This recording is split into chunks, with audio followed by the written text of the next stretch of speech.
beginning of the story, we see Anna. She is a scientist. She lives in a huge apartment in Korea with her husband and her young son, Jana. From the outside, it seems like a perfect family. Busyness and small moments of happiness fill their lives. Everything is going well, but one day everything changes. Like every other day, they go out for a walk, and while returning home, their car meets with a terrible accident. The car falls straight into the river and slowly begins to sink. As water rushes inside, it becomes difficult to breathe due to the pressure. Meanwhile, Anna's husband realizes that his feet are trapped in the car and there is no way for him to escape. He asks Anna to leave with their child alone. With no other choice, Anna climbs up, hugging her child tightly in her arms. Time passes painfully. After losing her beloved husband, Anna now lives alone with her only child. The apartment that was once filled with laughter throughout the day is now empty. Slowly, her life begins to return to normal. But one day, Anna wakes up and sees that it is raining heavily across the city. However, she does not think much about it because she has taken a day off from work. She plans to stay home all day and spend time with her son. After a while, the sound of thunder echoes outside. Anna looks out the window and sees that the surrounding area is flooded due to the heavy rain. After some time,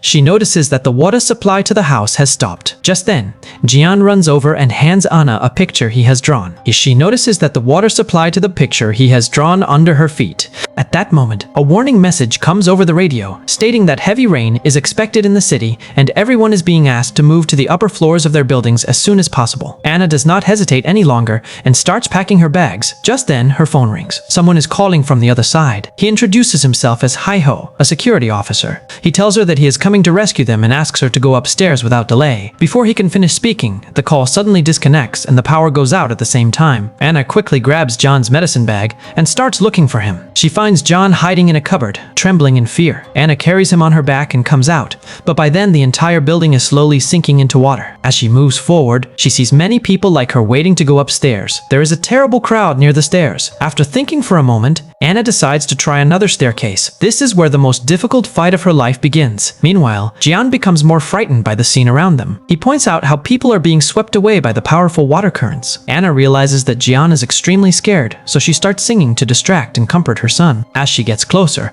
she discovers that the staircase is blocked. Despite many attempts, she cannot open it, so she turns back again. At that moment, she sees huge waves rushing toward the building. Before they realize it, the entire floor is submerged in water. Anna begins struggling underwater but cannot escape. Suddenly, someone grabs her hand from the darkness and pulls her up. Both mother and son survive, but little Jian is completely terrified. He clings to his mother's neck, trembling uncontrollably. The man introduces himself as Hee-jo. He explains that he has been sent by the investor organization to rescue them. Hee-jo starts leading them upstairs while telling them that the building will soon be completely submerged. He explains that an asteroid has hit Antarctica, causing massive ice melting, and half of several cities around the world are already underwater. The impact shakes the entire building, making it impossible to move forward. Jian becomes completely paralyzed with fear and hugs his mother even tighter. In this moment of danger, his mother's arms feel like the safest place in the world. Anna tries her best to lift Jian, but she suddenly slips and falls. She starts to sink. At that moment, Jian's terrified face flashes before her eyes. Gathering all her strength, she pulls herself back up. Taking a deep breath, Anna speaks to Jian in a calm voice, saying, "Mom and Dad will be fine. I'll come back soon." But as the water level keeps rising, their chances of survival continue to decrease. As they move forward, they pass through the kitchen area. Suddenly, Anna hears the sound of a small child crying. She stops. The sound is coming from the direction of the elevator. Without wasting any time, she runs toward it, but the elevator is jammed. Despite several attempts, she cannot open it. She quickly runs upstairs, finds a strong stick, and returns. Using the stick, she finally manages to force open the elevator door and rescues the little girl trapped inside. After placing the child in a safe location, she does not delay any longer and moves forward again in search of her son. Just then, strange sounds echo around her. Anna rushes back to Jian and realizes that his condition has worsened due to not eating for a long time. Without wasting any time, she takes him to the home of an elderly couple nearby. There, she tries to feed the unconscious Jian. After a while, the rain outside finally stops, and Anna takes a deep breath. She begins to believe that maybe everything will be okay this time. That sense of peace does not last long. Soon, the rain starts again heavier and more terrifying than before. They begin climbing up upward once more. Suddenly, a group of people appears and forcefully pulls Jian away. Anna screams, but she and Hee-jo are trapped and completely helpless. At that moment, the story changes. Until now, it had seemed like nothing more than a fight to escape rising water, but it now turns into a complex game of human existence and science, the truth of which will be revealed later. Eventually, both of them start searching for Jian, but he is nowhere to be found.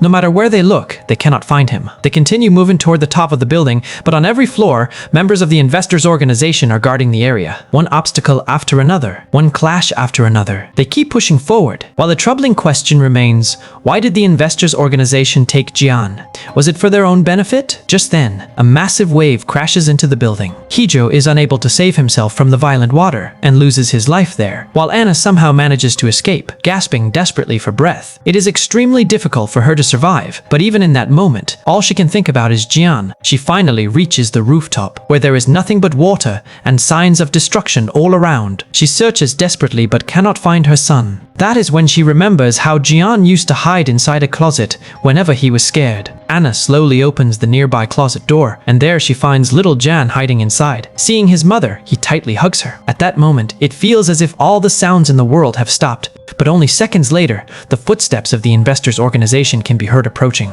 Anna begins running with Jian in her arms, but she cannot get very far. This is where the truth is revealed. Jian is not actually Anna's biological child. Fi is an eye project. 5 years ago, Anna made a deal with the investors' organization and created him purely for experimental purposes. He was designed to be completely human, with emotions and feelings. Since he was created as a child, Anna raised him with care like a real mother. Jian also behaved exactly like a real child. He showed emotions, played with his father, and even cried when his father died. Standing at this crossroads of life and death, Anna realizes that this devastating flood may soon swallow everything. The data chip inside Jian's brain represents humanity's final hope, as it contains all the knowledge, traditions, and history necessary for human survival. To restart human civilization on a new planet or in a new environment, all the data stored inside this child is essential. Jian is like a living digital archive, but retrieving that data would mean the child would die. Since Anna loved him and raised him as her own son, she cannot accept that fate for him. She now understands that creating the child as a product was a terrible mistake. She wants to save Jian not as a machine,